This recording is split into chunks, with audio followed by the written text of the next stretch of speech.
ఆ విషయంలో కొంచెం సఫలీకృతం అవుతున్నారు.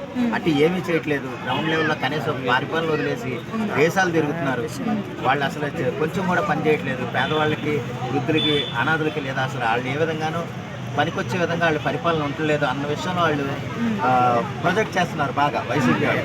ఆ విషయంలో ఏంటంటే తెలుగుదేశం శ్రేణులు మాత్రం దాన్ని పూర్తిగా వ్యతిరేకిస్తూనే ఉన్నారు. ఏ విధంగానూ మేము ఎంత పని చేస్తున్నామో ప్రజలు చూస్తున్నారు, ప్రజలు గ్రహిస్తున్నారు. దాని గురించి వాళ్ళ సర్టిఫికేట్లు మాకు అవసరం లేదు. మేము ఎలా చేస్తున్నామో ప్రజలకు తెలుసు. వాళ్ళు చెప్పినందు మాత్రం అది ప్రజలు నమ్మే స్థితిలో లేరు అన్న సంగతి వాళ్ళు బాగానే చెప్పుకుంటున్నారు.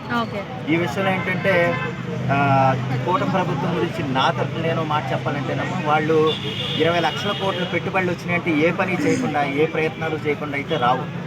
ఎందుకంటే గూగుల్ వచ్చిందంటే వాళ్ళ ప్రయత్నాలు చేయటం వల్లే.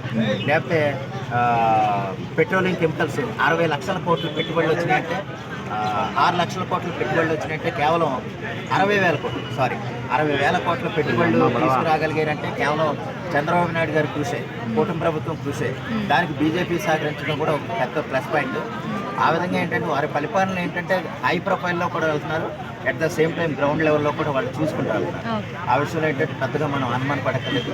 పరిపాలన పరంగా అయితే అలా వెళ్తుంది నార్మల్గా. ఇప్పటికీ వైసీపీలో నుంచి చాలా మంది కార్యకర్తలే కానీ లేకపోతే ఎవరైతే పెద్ద పెద్ద మనుషులు ఉన్నారో వాళ్ళు కూడా తప్పుకోవడం జరిగింది. మరి ముందు ముందు ఇంకేమన్నా విజయసాయిరెడ్డి లాంటి పెద్ద పెద్ద మనుషులు అందులో నుంచి తప్పుకుంటే పార్టీ ఒక పరిస్థితి ఏంటంటారు? పార్టీ పరిస్థితి ఏంటంటే ఆయనకి యాక్చువల్గా జగన్ గారు ఈరోజు ఒక వీడియో చూశానమ్మా నేను. ఎలాగంటే ఒక త్రైమాసికం ముందు, త్రైమాసికం తర్వాత మళ్ళీ ఒక త్రైమాసికం ముందు మేము ఎలాగిచ్చామో త్రైమాసికం తర్వాత అనే మాట ఆయన చెప్తా ఉంటే ఆయన ఏం చెప్పాడో ఆయనకి అర్థం కానంతగా ట్రోల్ చేస్తున్నారు. ఎందుకంటే అటువంటి పరిస్థితులు ఆయన ఉన్నారు. ఆయనకి ఏదైనా స్క్రిప్ట్ ఇస్తే తప్ప దాన్ని చదవడం కూడా సరిగా రాని వ్యక్తి ఆయన. దానివల్ల ఏంటంటే ఆయన పరిపాలన చేస్తారని కాదు, ఎంతోమంది ఎమ్మెల్యేలు, ఎంపీలు, ఎమ్మెల్సీలు వాళ్ళందరూ ఉండగా 250 మంది సలహాదారులు పెట్టుకుని ఆయన పరిపాలన ఏమీ చేయకుండా ఉన్నారంటే కనుక ఆయన పరిపాలన ఎటువంటిదో అది పెద్ద నిదర్శనం. ప్రజలందరూ చూశారు. ఆయన ఏమీ చేయలేరు. ఏంటంటే క్యాడర్ను కాపాడుకోవాలి కాబట్టి ఏదో చెప్పాలి కాబట్టి అలా చెప్పుకుంటారమ్మా. దానివల్ల ఏంటంటే ఒక్కొక్కరు అంటే విజయసాయిరెడ్డి గారు బయటకు వచ్చారు, కరెక్టే. మిగిలిన చాలామంది నాయకులు ఆనో నారాయణ రెడ్డి గారు కొంతమంది స్తబ్దతగా ఉన్నారు. కొంతమంది ఏంటంటే బయటకు వచ్చేద్దామని చూస్తున్నారు. కానీ వాళ్ళకి ఆల్రెడీ జగన్మోహన్ రెడ్డి గారు ఇచ్చిన పేమెంట్లు అలాగ ఉన్నాయి. అందువల్ల ఏంటంటే కొంతమంది అలాగ ఆగిపోయి ఉన్నారు. ఒక్కసారి కనుక పార్టీ ఇంకా స్తబ్దతగా ఉంటే కనుక బయటకు వచ్చేస్తారు. ఖచ్చితంగా తెలుగుదేశం పార్టీలో జాయిన్ అయ్యే అవకాశం ఉంది. కొంతమంది ఏంటంటే జనసేన వైపు కూడా చూసేవాళ్ళు ఉన్నారు. ఓవరాల్గా ఏంటంటే ఆయన జగన్మోహన్ రెడ్డి గారు పరిస్థితి ఎలా ఉందంటేనమ్మా, ఒక క్వార్టర్ చుట్టూ ఉంటారు ఎప్పుడు కూడా.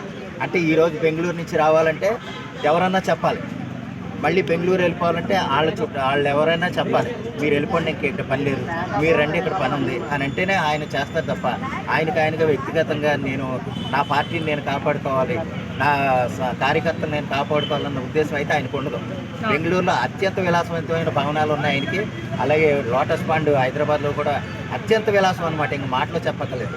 అంటే 70 గదులు అంటే ఆయన సెక్యూరిటీ గార్డులే 170 మంది ఉన్నారు. 170 మంది సెక్యూరిటీ గార్డులతో ఉన్న ఏకైక ఇల్లు నివాసం. అంటే ఒక పెద్ద ఫ్యాక్టరీ కూడా అంతమంది సెక్యూరిటీ గార్డులు ఉండదు. అటువంటి నివాసాల్లో ఆయన అంత విలాసవంతమైన జీవనం గడుపుతున్నారు. అటువంటి ఆయనకి పరిపాలన లేదనేది అవగాహన ఉంటుందని నేను అనుకోను. ఆయనకి అవసరం లేదు కూడా.